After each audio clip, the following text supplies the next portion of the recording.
Si tu regardes cette vidéo, c'est soit que tu pars bientôt en vacances, soit que tu rêves de partir, ou alors tu te sens déjà fatigué rien qu'à l'idée de préparer le départ. Pour moi, l'été, c'est pas juste un changement de saison, c'est synonyme de changement de rythme. L'année scolaire se termine, les horaires explosent, les repères sont modifiés et même les enfants souvent changent. Alors mon petit rituel de transition, c'est de trier avant les vacances. Bah oui, certaines vont chez le coiffeur, d'autres chez l'esthéticienne et moi mon petit plaisir, c'est de désencombrer mes espaces. Mais l'un n'empêche pas l'autre, ok? On n'est pas là pour juger. En tout cas, l'objectif, c'est de tourner la page sur l'année écoulée, c'est de passer un été plus léger et c'est de revenir à la rentrée l'esprit clair et sans corvée. Parce que j'ai vraiment pas envie de rentrer de vacances, de retrouver mon bazar, avec en plus du linge sale dans les valises et du sable dans les sacs. Alors crois-moi, désencombrer tout particulièrement à cette saison, c'est encore plus bénéfique qu'un cocktail sur la plage. Donc si toi aussi tu veux découvrir le plaisir de la légèreté, dans cette vidéo je vais te partager 3 choses que je trie tout spécialement à cette période de l'année. Mais avant d'entrer dans le concret, vous êtes toujours plus de 75% à regarder mon contenu sans être abonné à ma chaîne. Alors si tu cherches des astuces pour alléger tes espaces et ta tête, n'oublie pas de liker et de t'abonner.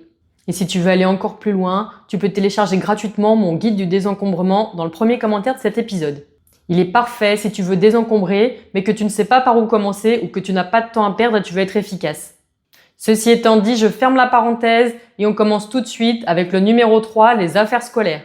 Oui, j'ai envie de commencer par le numéro 3 aujourd'hui. Dès que les enfants sont officiellement en vacances, chez moi c'est le signal. On ouvre les cartables et là c'est un grand spectacle. Des cahiers usés jusqu'à la moelle, des feuilles volantes, des dessins froissés, des feutres sans bouchon ou des bouchons sans stylo. Très concrètement, je jette quasiment tout. Je garde juste quelques feuilles ou des fins de cahiers pour faire des pages de brouillon pour l'année prochaine, mais c'est tout. Parce que personne ne relira jamais ces cahiers. Personne ne se replongera avec émotion dans des cahiers de conjugaison du CE2. Personne. Je mets juste de côté quelques vraies créations. Des dessins aboutis, des poèmes ou des textes qui racontent quelque chose. Et je range soigneusement les bulletins scolaires dans mon classeur parce que ça, oui, ça peut servir un jour. Et je suis pas sûre que l'école te fournira un duplicata en 2047.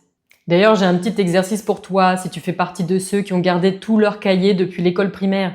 Tu vas les relire ou tu vas les empailler? Je crois que c'est le bon moment pour les trier, sans cérémonie et sans grand discours. Mon numéro 2, c'est la chambre des enfants. Alors je vais être très honnête dans cette vidéo. Oui, je pratique le désencombrement clandestin parental. Ça veut dire que dès que mes enfants sont en vacances ou sont absents une journée, j'entre discrètement avec un sac poubelle et je trie, efficacement, rapidement et sans témoin. Et généralement, je trouve quoi? Des bouts de ficelle, des petits cailloux, des crayons taillés jusqu'à la gomme, des bouchons mâchouillés, des feutres secs depuis trop longtemps ou même des cols lyophilisés. Bref, tout ce qui est cassé, inutile ou obsolète, ça part. Et je ne culpabilise même pas. Et quand ils reviennent, figure-toi qu'ils sont ravis. Ils ne remarquent même pas tout ce qui a disparu. Ils remarquent simplement l'espace, la clarté et un nouvel endroit disponible pour jouer. En fait, les enfants aussi aiment les espaces dégagés.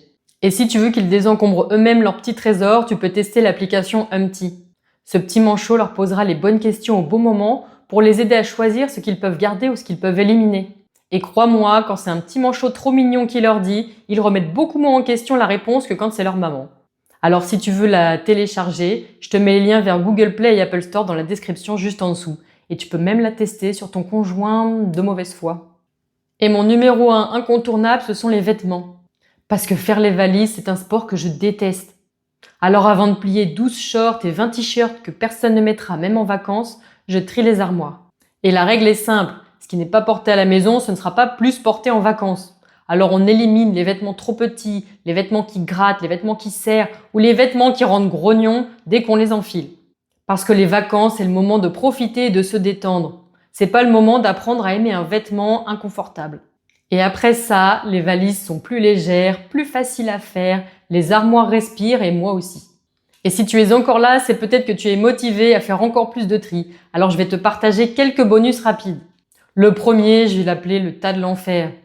Cette pile de papier que tu regardes grandir mois après mois. Là, ça y est, c'est le bon moment pour mettre le nez dedans, pour jeter, trier et classer ces vieilles factures ou ces vieilles to-do list oubliées. Puisque tu vas préparer des trousses de toilette et une petite trousse à pharmacie, profites-en pour faire un petit inventaire express de tes placards. Tu peux éliminer les médicaments périmés, les crèmes solaires ouvertes depuis l'année dernière ou ces flacons pratiquement vides qui traînent depuis le mois de septembre.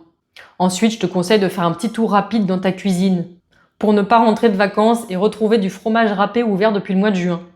L'objectif, c'est de repérer les denrées alimentaires à consommer rapidement, d'éviter le gaspillage et de vider ton frigo intelligemment en préparant des menus anti-gaspi. Et c'est souvent les meilleurs repas de l'année d'ailleurs. Et enfin, tu peux choisir quelques livres et magazines à emporter pour les vacances. Tu les liras ou pas, ça c'est pas le sujet.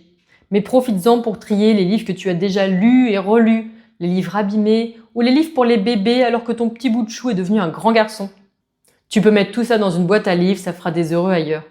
Finalement, tu l'auras compris, l'été, c'est pas partir loin de son désordre pour enfin espérer se reposer. C'est un changement de rythme, c'est une parenthèse dans ton quotidien et c'est le moment parfait pour désencombrer et dire à ton cerveau que l'année est finie, que tu n'as plus besoin de tout ça et que tu peux passer à autre chose.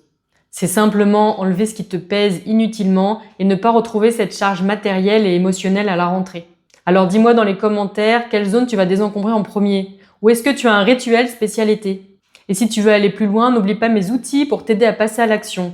Mon guide du désencombrement, l'application Humpty ou même une formation complète pour t'aider à alléger toute ta maison. Tout ça est dans la description juste en dessous. En attendant, je te remercie d'être resté jusqu'au bout et je te dis à bientôt dans ma prochaine vidéo.